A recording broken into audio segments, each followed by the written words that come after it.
Hola! Hello, everyone. Thank you for joining me for Bible study today. I decided to go and record the Bible study today because of logistical reasons. People have things to do, and I don't have to spend so much time cooking and all of that. I can just kind of relax and expound upon the Word. I find it much more convenient. We will be reading out of Genesis today, Genesis chapter 46, but I will be going through many chapters of Genesis, starting at chapter 37.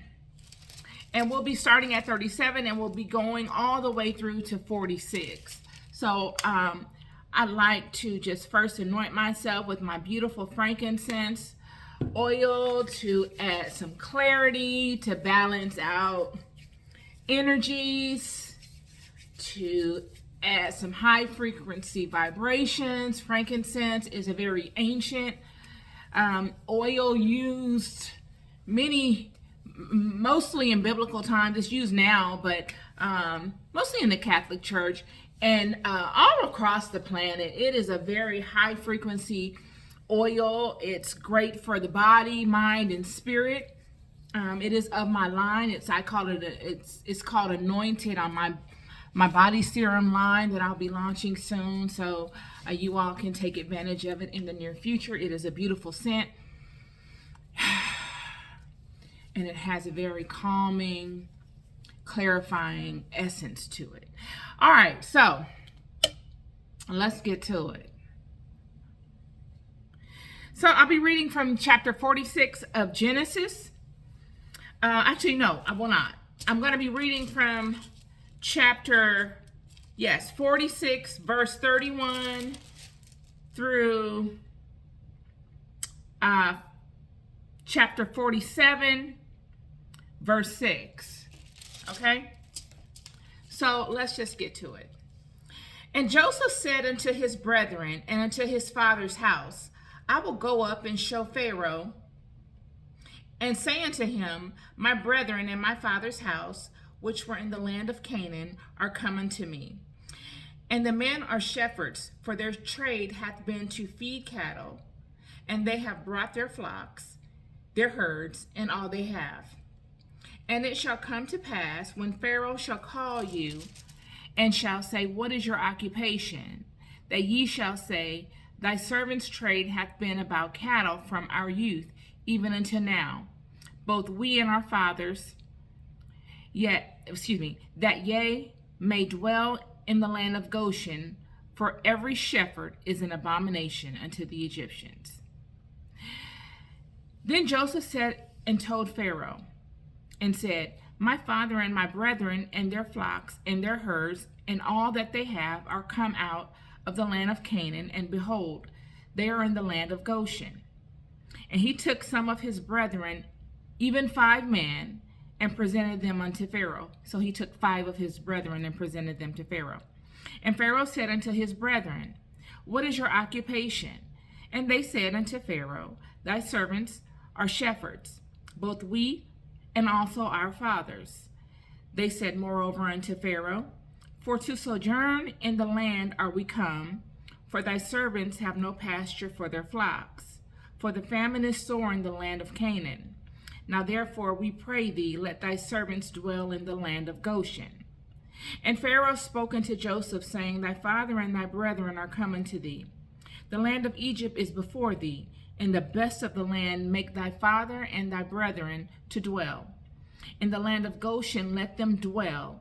And if thou knowest any man of activity among them, then make them rulers over my cattle. So, okay. Excuse me. So, I'm going to say a brief prayer, welcoming the Spirit to give me the power of discernment. Heavenly Father, please cover me in the revelation of your word. Speak through me. Show me the truth of your word so that I can speak in significance all that flows through me to the children. In love, I call you forward, giving you thanks. I love you and I thank you. Amen. All right. Okay, so So I'm going to give you a little backdrop as to what has occurred prior to all of this. This is a beautiful story. Okay, this is my first Bible study. I did my first Bible study on this topic, and I have perfected it as I have rewound it in my mind and expounded upon it. Joseph has 11 other brothers. Joseph's father is Jacob. Jacob has been renamed Israel through the wrestling with the angel, and Joseph basically commanding the angel to bless him. Joseph is an intriguing individual. I will get on Joseph later, but today we're going to keep it completely to Joseph. I will expound upon Jacob later, but today we will keep it upon Joseph. So, Joseph is the 11th of 12 sons born to Jacob and Rebekah. Jacob loved Joseph. He was beloved by Joseph. Joseph didn't make any qualms about it. All his brothers knew it, and they were jealous of the fact that Joseph had favor with their father. Joseph had the ability to discern dreams. He was a dreamer. He would be able to dream prophetic dreams that would come to reality. He had an anointing over him from the time he was born, with the blessing of being able to prophesy and to be able to discern visions. He could see into the future and he could discern visions. And one of the dreams that Joseph had was a dream that the sun, the moon, and the 11 stars would all be in obedience to him. They would bow to him. And this was significant because it is in a lot astrological reference. I mean, they say in the Bible, it says that you're not supposed to interpret the stars or to pay attention to the times and things of that nature. But it says right here that Joseph had a dream that the sun and the moon and the 11 stars would all be in obedience to him. And that in itself shows that his father and his father's house and his mother, who had passed already, and his brothers would all bow to him. They would all be in obedience to him. And he spoke this dream to his brothers. And they challenged him and said, "Oh, so are you saying that we're going to bow down to you?" And it created more dissension amongst them. Long story short, Joseph is sold into slavery by his brothers. Okay, so everyone probably knows this story. Joseph is sold into slavery by his brothers. He's out in the field with his brothers because his father asked him to go. He goes out to the field with his brothers. They decide to attack him and put him in a pit. They were going to kill him at first. But instead of killing him, one of his brothers, Reuben, not being strong enough within himself to say, just leave him alone entirely, decided to say, just put him in the pit and leave him there, and we'll let life deal with him, basically. Let life and God figure out how to deal with him. So they put him in the pit. While Reuben left, the brothers sat there and said, well, they saw these tradesmen coming, the children of Ishmael. They saw them coming with myrrh and spices, and they said, well, what good is he in the pit?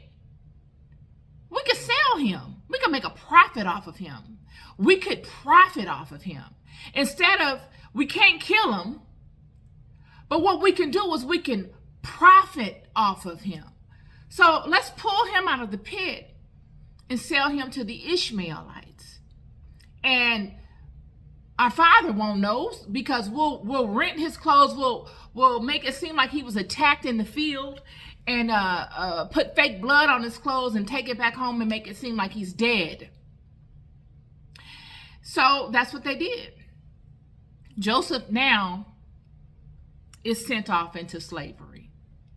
So all because he's a dreamer and he's speaking amongst his people, his family, his brethren, about what comes naturally, which are natural gifts that God has put on his heart. See, one thing about having a gift from God, is that you don't hoard it to yourself. That's how you know it's a gift from God. Because anything that God blesses you with, you want to multiply amongst the children. You want that word to reverberate amongst the children. Whether it multiplies in the form of growth physically, whether you plant a seed and it grows and it multiplies, or it's something that has been bestowed upon you personally, where God has spoken a word to you and you feel as though you need to speak this to someone else. You can't keep it to yourself. Have you ever been there where God put a word in your heart and you just couldn't hold on to it? And it was just something that you had to express. However you had to express it, whether it was an unpopular word that you knew would ruffle some people's feathers, but you just had to express it because it's of God. There is no denying it. You can't suppress it. That's what Joseph had. He had the ability to prophesy. He could see. He saw his own future. So if he was blessed with the ability to see his own future, then he had the ability to see someone else's. And his brothers obviously knew that Joseph had this ability, because if they didn't know it, they wouldn't have paid him any attention. They would have just said, oh, he's just a dreamer, because that's what they called him anyway, this dreamer. Oh, here comes Joseph's dreaming behind. Here comes the dreamer. They would have just, threw it off or shrugged it off as him being crazy and not knowing what he's talking about, or wishful thinking. But obviously there was something within Joseph that they saw that was of significance that allowed him to fit the bill. So they believed every word that he said. It wasn't that they didn't believe it. It wasn't that they didn't believe in him. They absolutely believed in him. They absolutely knew what he was saying was legitimate or had a strong potential to be legitimate. It was the fact that they hated him because they were jealous of him.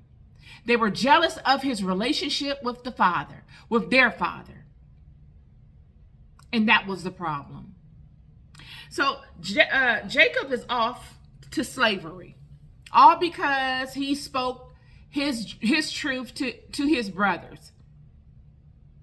And he goes off into slavery with the Ishmaelites. The Ishmaelites take him out to Egypt. And they sold him to one of the chief generals in Pharaoh's court. His name was Potiphar. So just like anything else, when God is with you, y'all, no matter what trials may come upon you, no matter what type of mishaps that you will incur along the way by way of jealousy, envy, hatred, animosity, whatever you want to call it, no matter what you may go through, God will always give you an advantage. It's not something that you have to acquire. It is the advantage of through something that you already have within you. All these things that Joseph was able to adjust to was because Joseph had the spirit of adjustment already built in him. You never hear of Joseph complaining anywhere in the text. You don't hear of Joseph saying one word when he was thrown into the pit. I'm sure he rebuked them. I'm sure he fought back in some kind of way, but you never hear of it.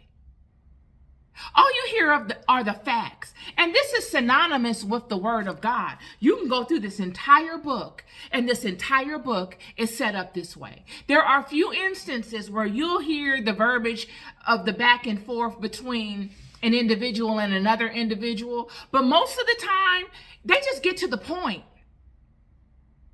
But you could imagine Joseph's dismay through all of this. Fighting with his brothers to not get in the pit, being put in the pit. He's probably hollering, let me out of here. What is the problem?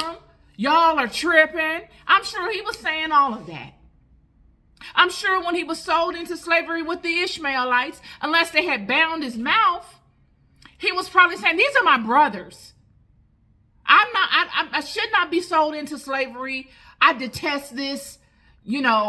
Go check for my father. I know you know my father. I'm sure he said all of that, but none of that mattered. All they speak to in the text is what happened. And what happened was he was sold into Potiphar's court.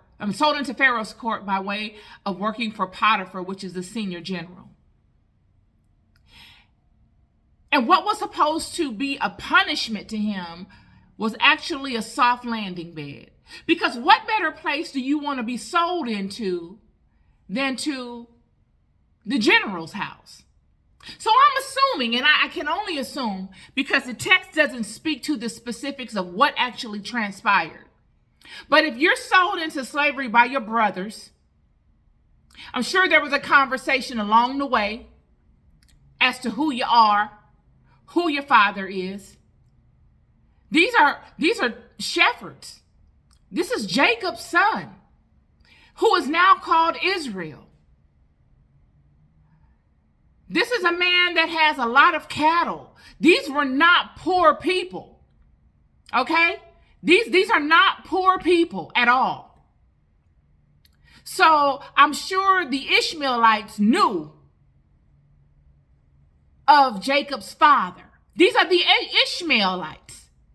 I'm sure they knew of Jacob's father and the lineage of these people. They all are related. So for Jacob to land in Potiphar's house was not just by default. I'm sure the Ishmaelites that sold him into slavery took into consideration who they were selling. Had they not, they probably would have put him in some lower level space. But they sold him into Potiphar's house, probably for more money. Remember, they had already bought, the Ishmaelites had bought Joseph from his brothers for 20 shekels of silver. It's not a little bit of money. In order to garner that kind of money, they had to have seen some value in him. That was a selling point of his brothers. The fact that this was Jacob's son was valuable. That's what made him valuable. The Ishmaelites brought him because they knew his value. Had he been a peasant, they'd have bought him for 2 shekels of silver. Wouldn't have been nothing. Maybe 1. But this is Jacob's son. So he goes to Potiphar's house because he's a high value commodity. He has a value. Goes to Potiphar's house. I'm sure Potiphar bought him for more than the 20 shekels that the Ishmaelites paid to get him for. Or else what was the point of buying them? Where's the profit margin? So he had to have been bought for at least more than 20 shekels of silver. Okay? He's over there in Potiphar's house. And Potiphar likes Joseph.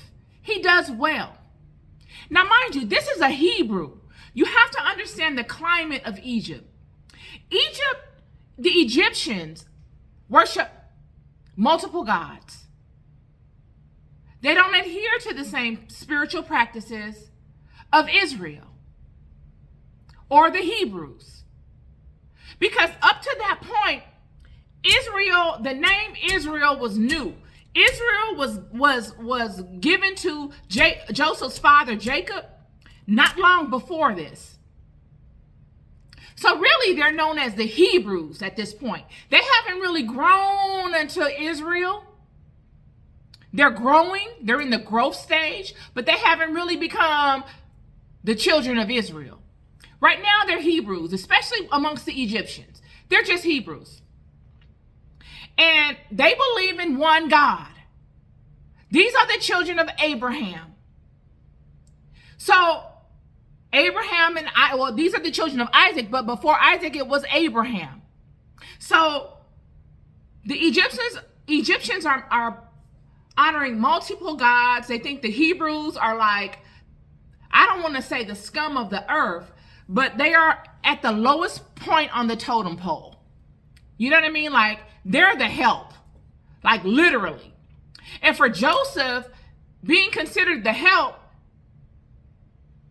and a slave at that, I mean, that's what the Hebrews were.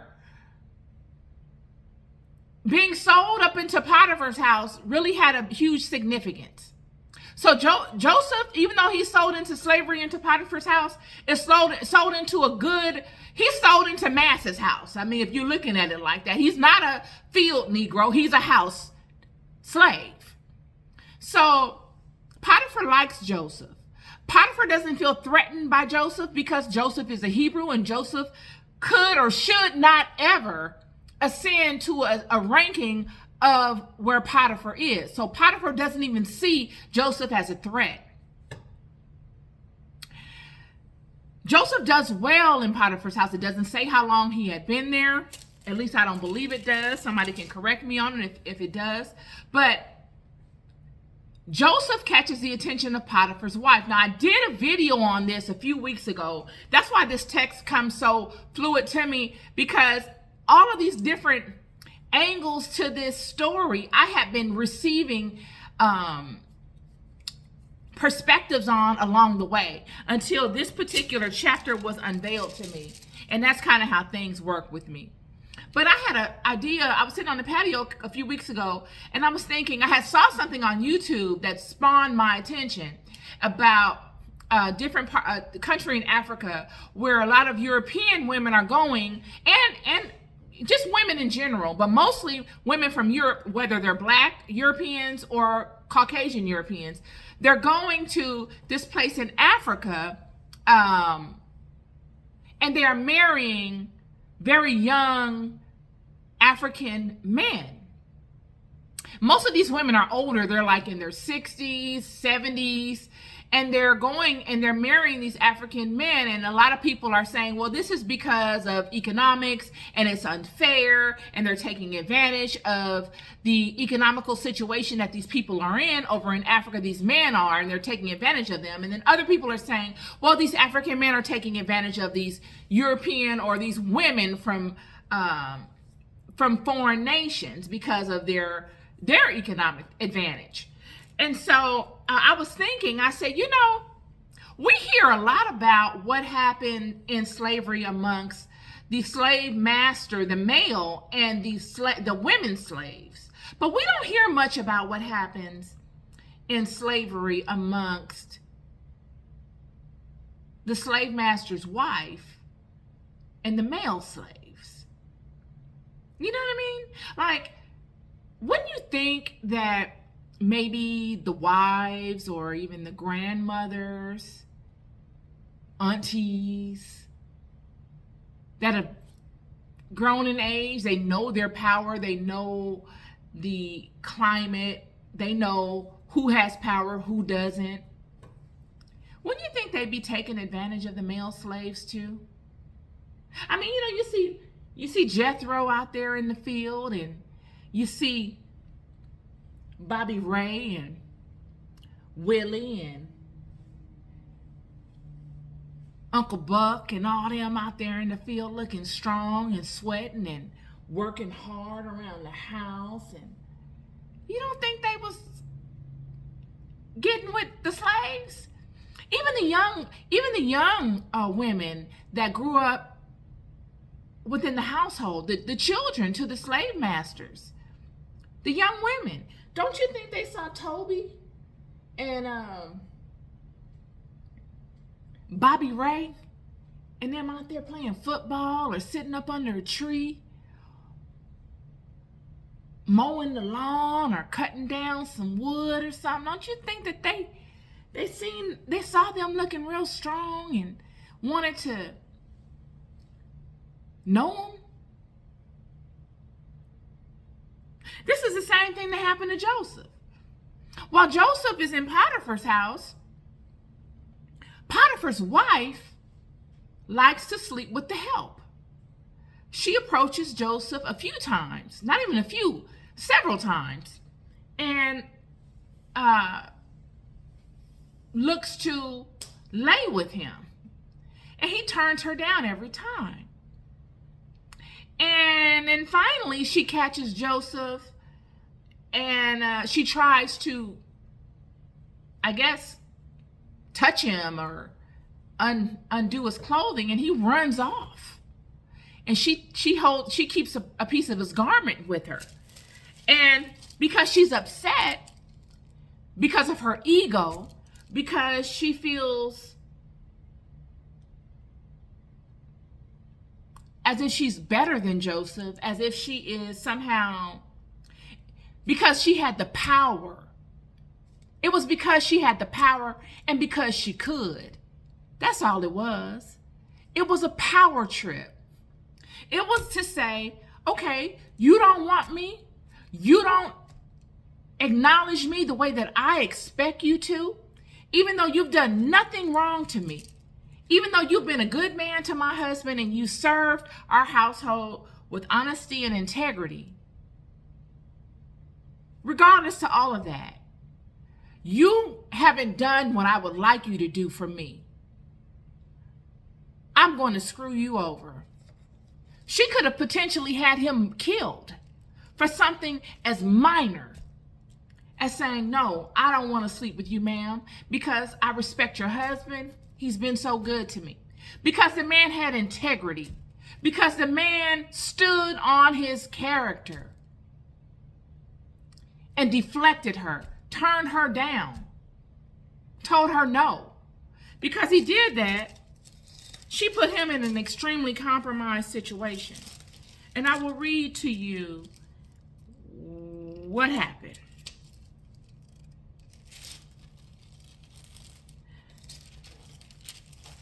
So, where is it? And I would have this problem. Okay, so basically what happened is, I don't even need to read it. Basically what happened is Joseph, remember, she approaches Joseph the last time and says, lay with me. And he said, no, I can't do that because your husband has been too kind to me for me to do something like that. And she gets upset. And here we go.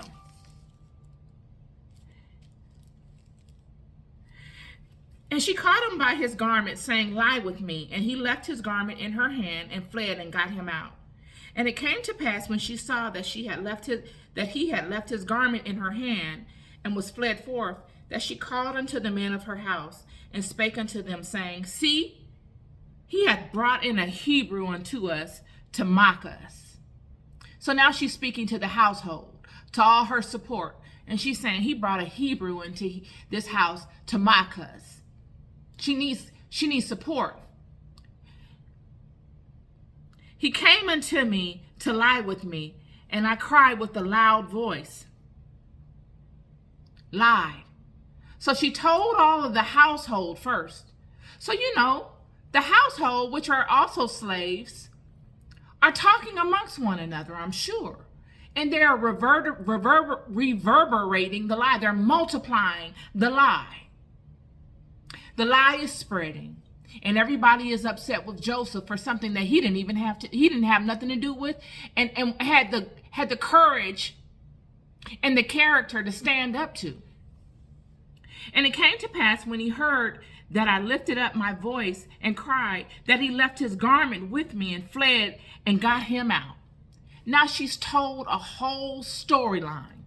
None of this happened except for the fact that he was there. Somebody say they lied. They lied on him. And she laid up his garment by him. And she laid up his garment by her until his Lord came home, which is her husband.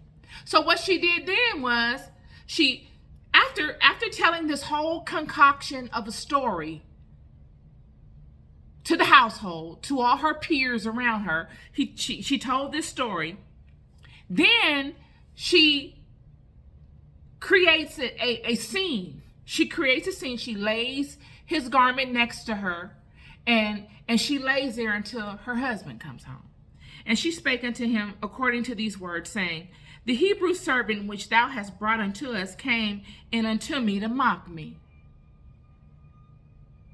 And it came to pass, as I lifted up my voice and cried, that he left his garment with me and fled out. And it came to pass, when his master heard the words of his wife, that she spake unto him, saying, After this manner did thy servant to me, that his wrath was kindled. And Joseph's master took him and put him into the prison, a place where the king's prisoners were bound, and he was there in prison. But the Lord was with Joseph, and showed him mercy, and gave him favor in the sight of the keeper of the prison. I keep telling y'all, this book does not speak to all the details that go in between. Nobody's speaking to what Joseph is saying. No one is speaking to Joseph's defense of the words that Joseph says in his own defense. No one is speaking to how Joseph feels, what he's thinking, what are his thoughts. He's going from pillar to post. He's went from living in his father's house, being loved by his father, to being put in a pit, being brought out of that pit and sold into slavery, getting comfortable in slavery. Let me go back. He goes from being comfortable in his father's house as the most beloved son. This man knows what it feels like to be loved. He don't come from no traumatic environment of unlove and unrest. He knows what it's like to be loved. He goes from the safety and the knowing of being loved by his father and his mother. And he also goes into a hateful pit amongst those that hate him also. Right? He's comfortable a little bit in the pit. He say, okay, I know I'm in this pit. I can probably get up out of this pit.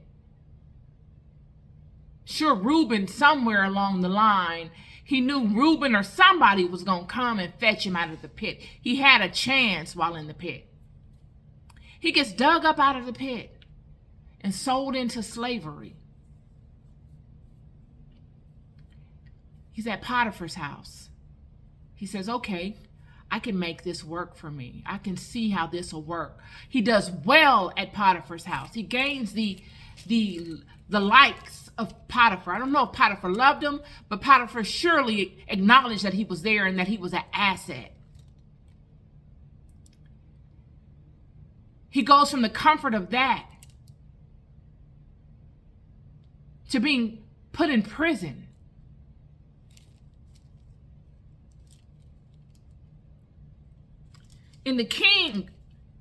Where the king's prisoners were bound. He's put into prison. Now he has to get accustomed to this.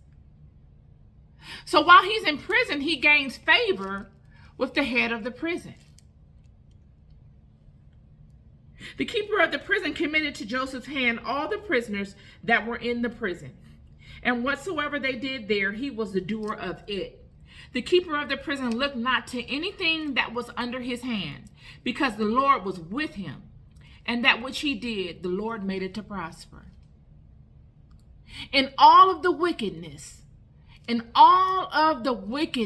God was with Joseph. It wasn't as if God didn't know Joseph was going through these things. A lot of these things were orchestrated by God, because had he not, they wouldn't have happened. God would have dealt with it and changed the situation around miraculously for Joseph. If he could bless Joseph while in these situations, surely God could grab him out of it. But these situations were necessary. And this is a story. This is the purpose of me having this Bible study, is that many of us go through many trials and tribulations in this life. And while we go through these trials and these tribulations, they seem like hell. They seem like chaos. All of the people that seem as if they are the initiators of these things, they either strike fear, frustration, and anger within us. And we have to find our way in dealing with those feelings and overcoming those situations. This is what leads to the glory. No guts, no glory. These are the things that propel the God within you forward. It is not life without these types of situations is tasteless. There is no testimony. A testimony can only be had through overcoming, through pain, through chaos, through trials and tribulations. Joseph is going through the trials that will lead him to his testimony. All of those dreams that Joseph had when he was speaking them to his brothers, he may have forgotten along the way. They seem irrelevant to him now while he's going through his situations. He's probably not even remembering them because he's so busy navigating the winds of change and the winds of chaos and all of the different seasons that are coming before him. You don't have time to look back and say, I remember when I had that dream that spoke this, that, and the other to me. You don't even think about those things while you're going through the situations. They seem so far away. This is what Joseph was going through. Nonetheless, God was with Joseph. You ever been through a situation where you knew God was with you?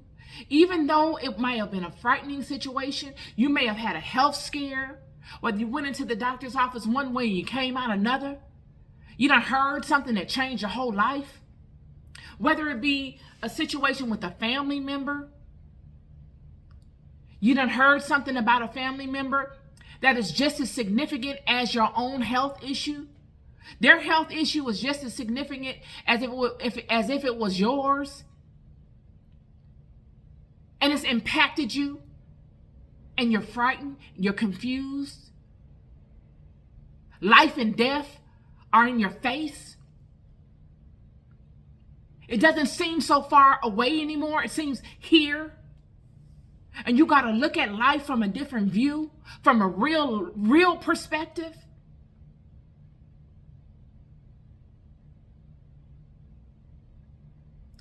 I'm going to keep going. And it came to pass that these things that the butler of the king of Egypt and his baker had offended their lord, the king of Egypt.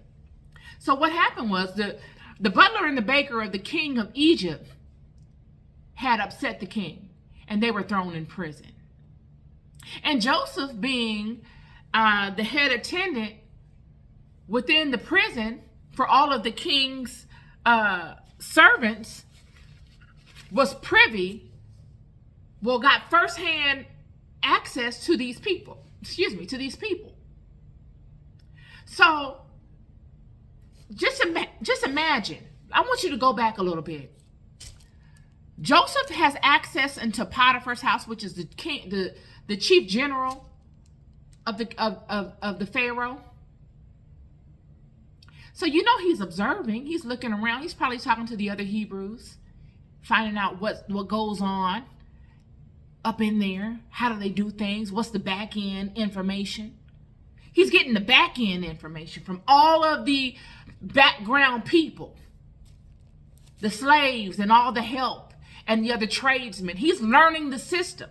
He gets thrown in prison. He gets thrown into the king's prison. He is in the king's prison, head of all the prisoners. It just said it. The keeper of the prison looked not to anything that was under his hand. Joseph is the man in prison. If Joseph plays his hand right in prison, Joseph will learn a lot of knowledge just from all of those that are in prison. Because all of the people that are in prison are there because they don't abide by the rules of the law of the land. Joseph is getting information from those that are in prison. And if you've ever met someone or known someone that's done some time, prison have its own rules. Even though Joseph is head of the prisoners, they will kill Joseph if Joseph play with them. The prisoners will. You got to know your environment. This text is telling me that Joseph is a people's person. Joseph can maneuver in the executive office, and Joseph can maneuver in the prison. Do you think that the keeper of the prison would have made him head of the prisoners had they not seen that Joseph could lead the prisoners? I don't care who your father is. You're not about to be the keeper of the prison unless you can actually lead these people and make them respect you. Especially in this time. This is an ancient time. This is a time when people was getting stoned. They will call a woman out in the middle of the field and stone her. Have you ever seen someone stoned? I don't know if you all remember, but back in the day when I was young, I'll be 50 in November. So when I was like 12, they had this Palestinian war. And I don't know if it was Iran, Iraq, but it was a Palestinian war. And they had these people, they showed them in these mountainous areas, taking some of the soldiers and making them hold their hand out. Somebody held their hand out and was breaking their bones with rocks. This is an ancient thing. People was getting done like that. So could you imagine how thick-skinned some of these people were, how barbaric they were? This is not 2023. This is way back. I mean, let's keep it 100. What's her name? Nailed the man's head to the ground with a tent stake. These are barbaric people. These are people that are in the prison that Joseph is leading. And I'm telling you, to be able to lead a prison and garner the respect of prisoners and the other prison leaders, you had to have a skill.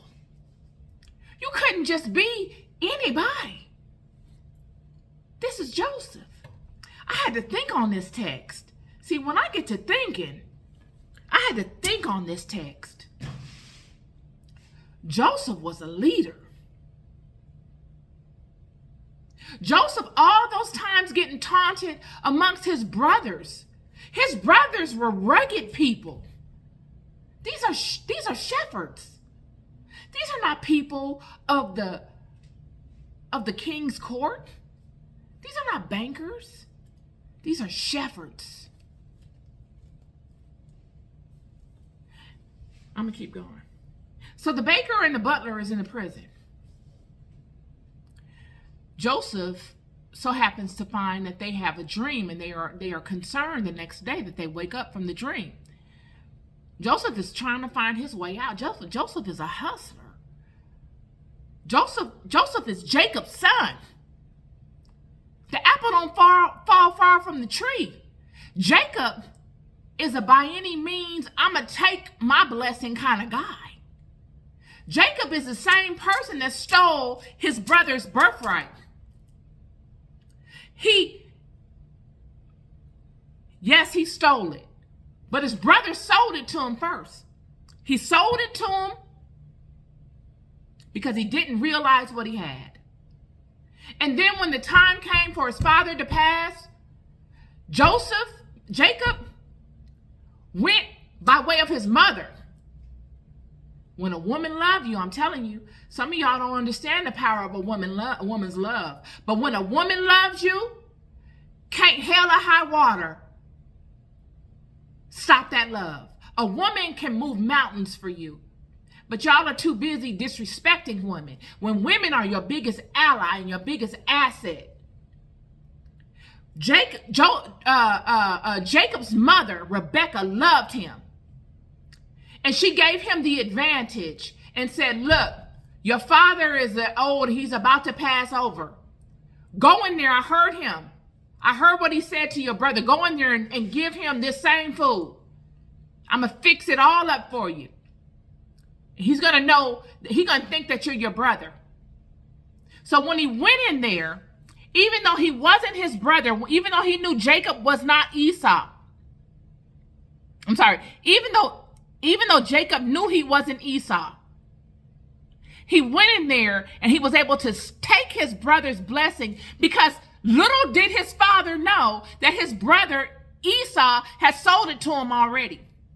Had Esau not sold Jacob his birthright already, it probably wouldn't have stuck. But because Esau didn't know what he had,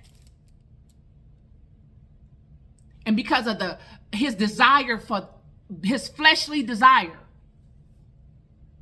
he sold what was priceless. So when the time came, see, Esau didn't think it could stick. Okay, I'll sell you my birthright. Okay, great. But my dad is still going to give me the blessing, so it ain't going to matter. But little did he know. Little did he know. Nonetheless, so Joseph is the son of this same type of man. Jacob is the type of man that knew from the gate he was at a disadvantaged state. It said that he was wrestling with his brother in his mother's womb. This is Joseph's father. Two nations.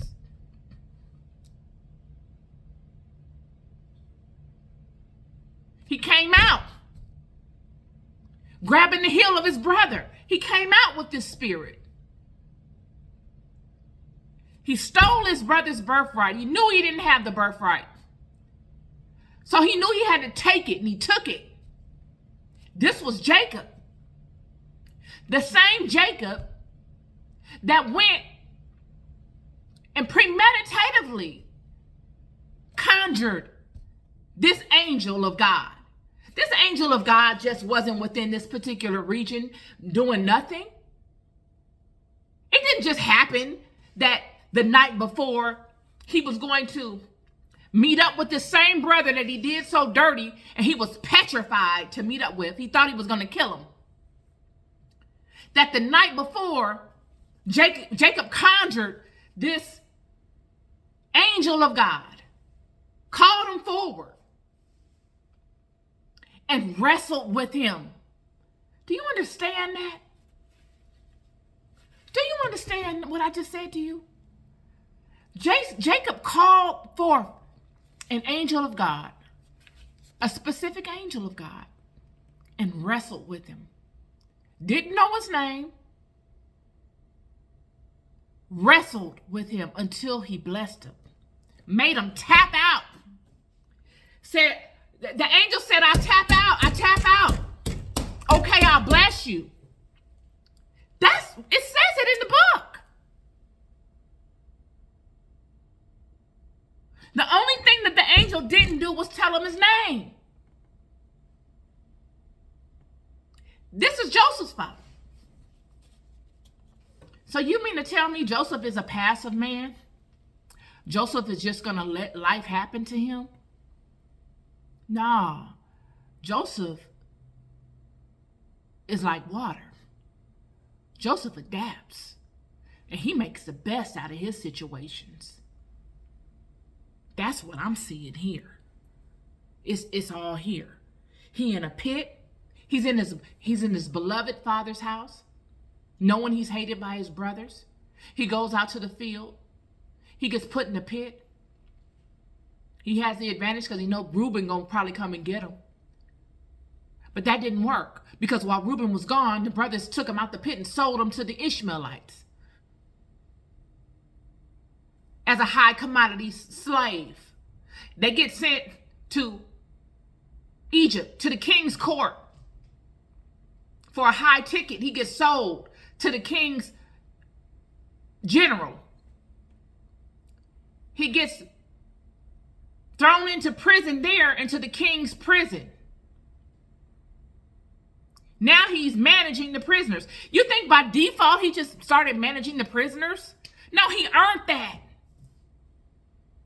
He showed a certain aspect of himself. He earned that. That's why it says, and the Lord was with Joseph and showed him mercy and gave him favor in the sight of the keeper of the prison. In order for somebody to see favor and to see something in you, you got to show them that you have it within you. They may have an idea, but if you don't show it, they could never really base that idea on anything relevant. It takes activity. Joseph was showing the activity. Joseph is leading the prisoners. He's learning. Oh, Joseph is smart. Then the butler and the baker get there. And the butler and the baker look like they sad. Joseph is on the prowl. Joseph said, I'm looking for an opportunity. Somebody say, I'm looking for an opportunity. I'm looking for an opportunity. Joseph is sniffing, he's looking, and he's serving. So the butler and the baker have a dream. This is what they're upset about. And the dream was concerning to them because like any other dream that you have that you feel like is really a strong dream and you wake up for, you know there's a meaning to it, but you don't know what it is. So Joseph comes in and they say, he said, why are you looking so sad? What's wrong? And they say, I had this dream last night that I can't interpret. I'm going to read what he said. And they said unto him, we have dreamed a dream and there is no interpreter of it. And watch what the brothers say. And Joseph said unto them, do not interpretations belong to God? Tell me them, I pray you. So what is Joseph saying? What is Joseph saying? To me, Joseph is saying, I know my role. I know who I am. I know who I am. Because if he didn't know who he was, why did he say, do not interpretations belong to God? Tell me them, I pray thee. He's surely not saying he's God, but he's saying he is a child of God. He's saying he have the living God within them. Tell them to me, I pray thee. Please. That's what he's saying. He knows who he is. He knows what he's working with. There's no doubt. There's no confusion. And the chief butler told his dream to Joseph and said to him, in my dream, behold, a vine was before me. And in the vine there were 3 branches, and it was as though it was budded, and her blossoms shot forth, and the clusters thereof brought forth ripe grapes. And the Pharaoh's cup was in my hand, and I took the grapes and pressed them into Pharaoh's cup, and I gave the cup to Pharaoh's hand. And Joseph said unto him, this is the interpretation of it. The 3 branches are 3 days. Within 3 days shall Pharaoh lift up thine head and restore thee into thy place, and thou shalt deliver Pharaoh's cup into his hand after the former manner when thou wast his butler. But think on me when it shall be well with thee, and show kindness, I pray thee, unto me, and make mention of me unto Pharaoh, and bring me out of this house. Somebody say, be encouraged. Joseph said that interpretation like it was water. It was nothing. Because that's what he did. That was his anointing. That's what came natural to him. I could see him standing there thinking for a second, and then it just flowed out like water. Because one thing about a dream interpretation, y'all, is that it's a feeling kind of thing. You ever woke up from a dream and like, darn, that dream was strong. Wonder what that was about. And it could have been an animal or a plant or something that was significant in the dream. And you're like, wonder why I saw that. And you start Googling that. And you read all these different interpretations of, of what that thing means. And they just don't sit well with you. You're like, no, that wasn't it. That doesn't seem like it was it. So you keep Googling.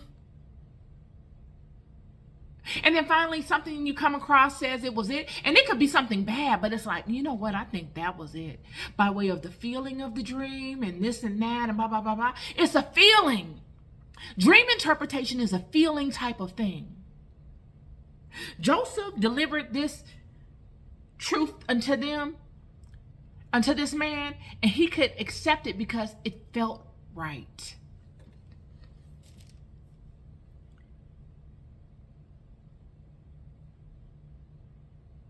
He says here, For indeed I was stolen out of you. After he tells them, don't forget about me, he plugs himself. Look, I can do this and many more. This ain't nothing to me.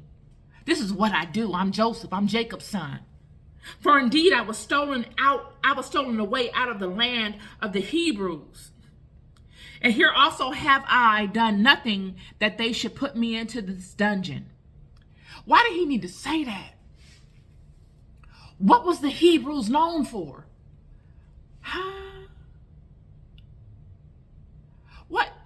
What was the significance of him saying that?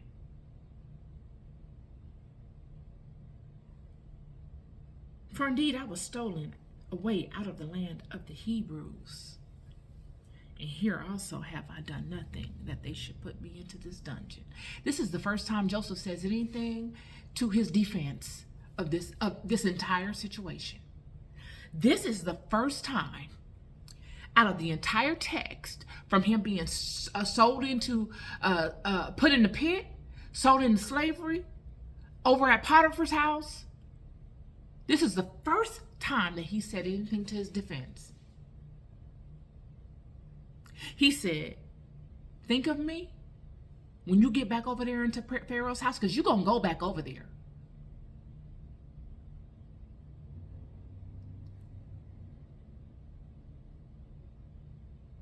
And bring me up out of this house. For indeed, I was stolen out of the land of the Hebrews. What made the Hebrews so important? I don't want to get in trouble on here, so I'm not going to go. But I'm telling you, Joseph should have said, I got the gift of prophecy. Me telling you this dream is nothing. That's basically what I'm getting from this. Me telling you this dream is nothing. You can trust that this dream is true and that this shall come to pass. Because I indeed was stolen from the land of the Hebrews. That adds relevancy. That adds credentials to it. Put some respect on my name. Put some respect on my name.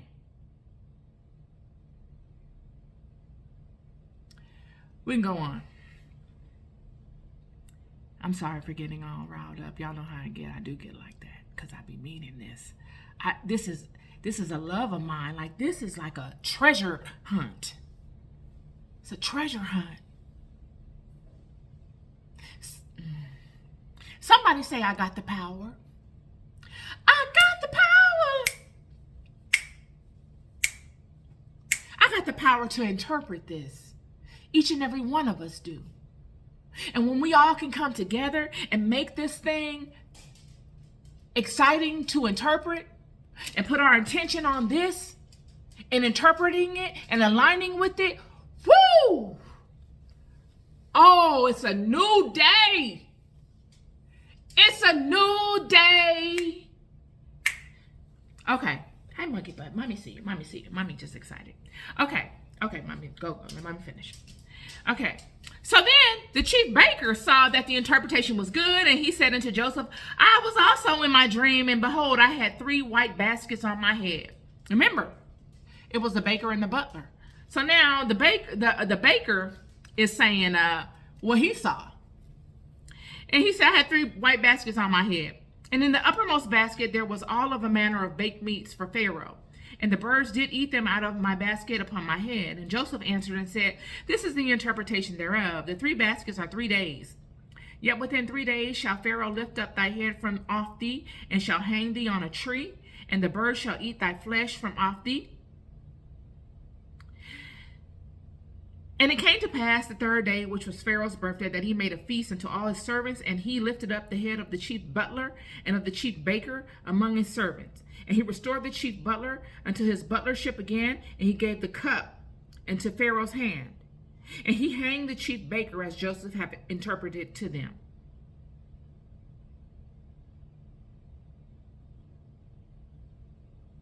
Somebody say your truth can bless, or your truth can rob.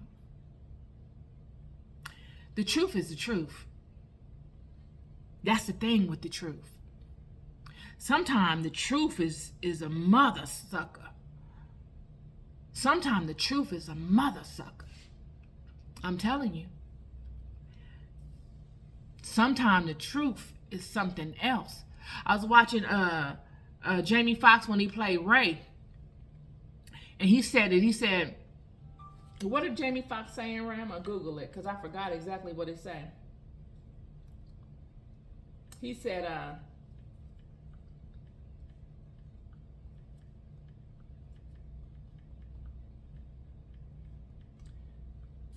said,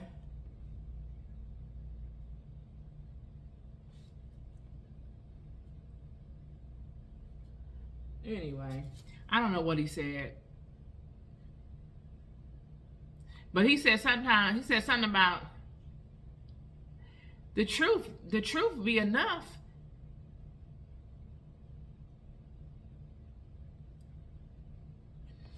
The truth be a mother sometimes.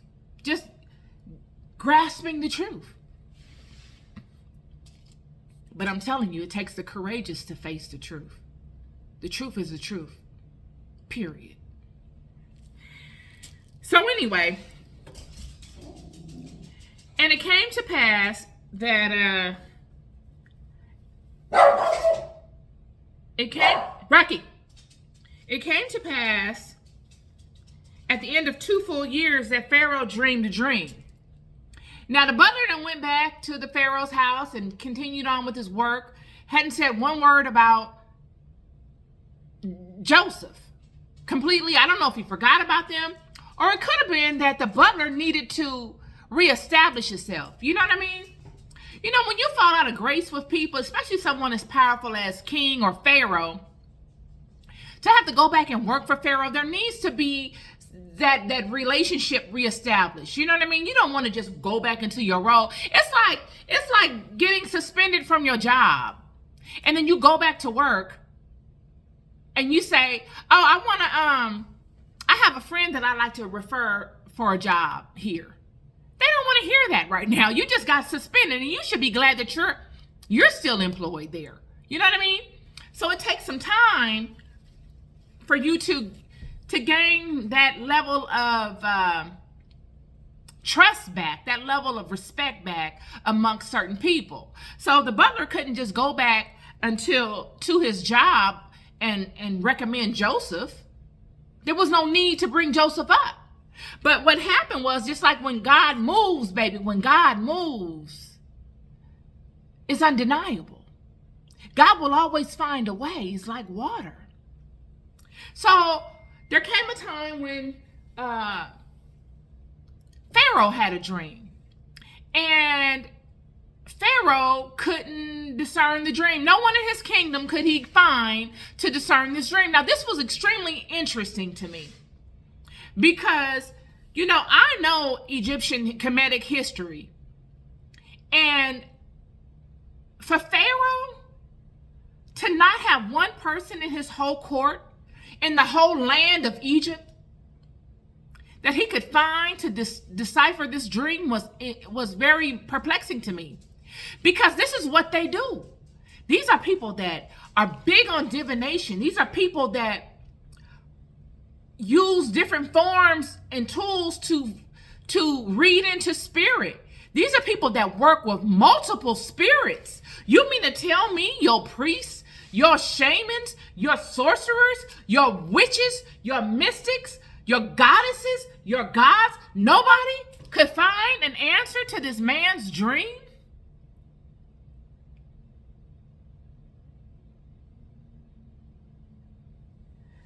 They searched high and low. They couldn't find nobody. Like I told you, dream interpretation is a feeling. It's nowhere written in a book that you can say, oh yeah, this is the right interpretation. It's a feeling. So I'm sure many people came upon Pharaoh to elaborate on this dream, but it just didn't seem correct to Pharaoh. So then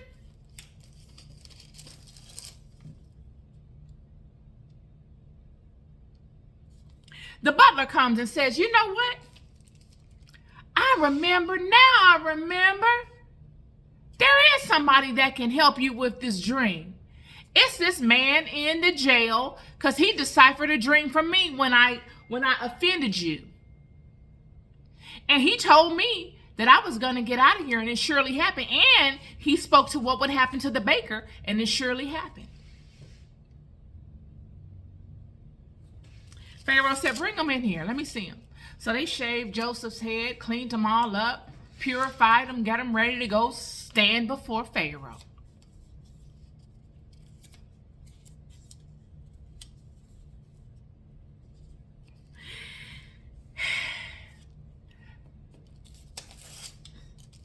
Joseph stood before Pharaoh, and Pharaoh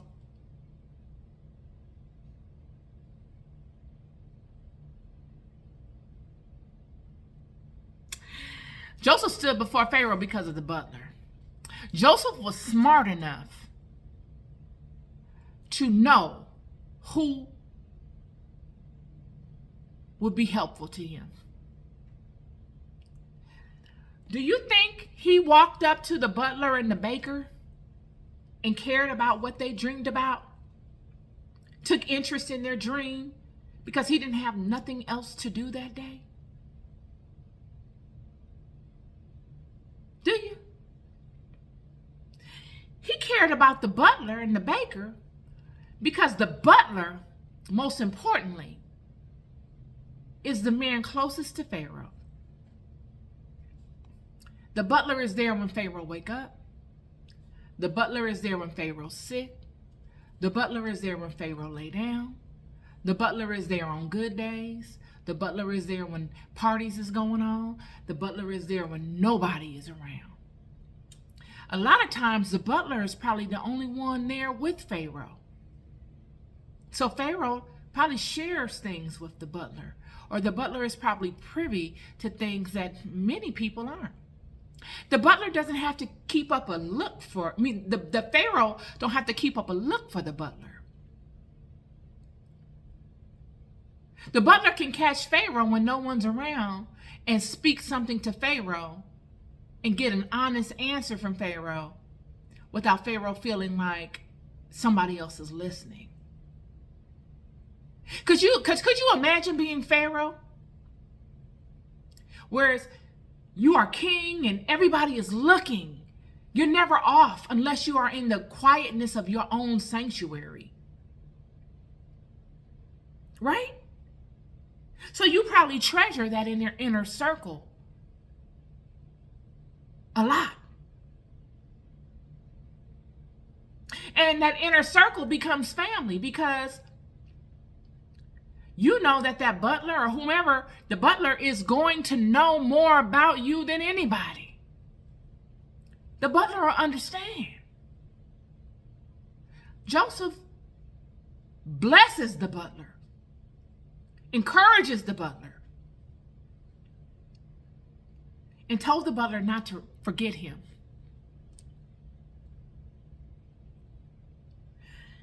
Time comes. Pharaoh needs assistance. The butler is the one that speaks Joseph's name. Joseph calls for the butler. Pharaoh calls for Joseph by way of the butler. And he speaks to the dream. Now Pharaoh calls the Hebrew from the prison, which is the last on the totem pole in Egypt, economically. But what are they spiritually? Now you got to remember, these same Hebrews, Egypt didn't want to leave. Pharaoh, the next Pharaoh, or the one after that, did not want to leave the country. He so much didn't want to leave that he followed them, waged war against them, was mad that they left. Why were these people so relevant?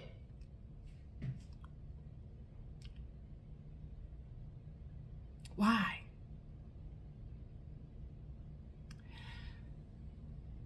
I'm going to get to that. I'm not going to go all into that. I'm just going to touch on it. Joseph speaks to Pharaoh. Pharaoh tells Joseph his dream. Joseph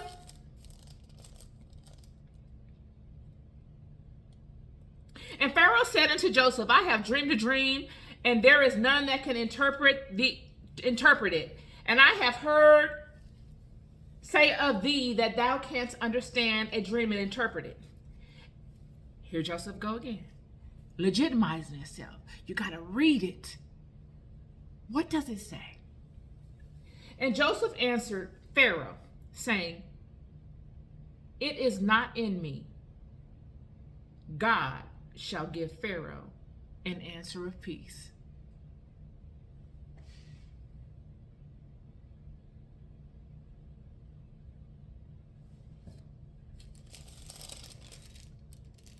That's what he said.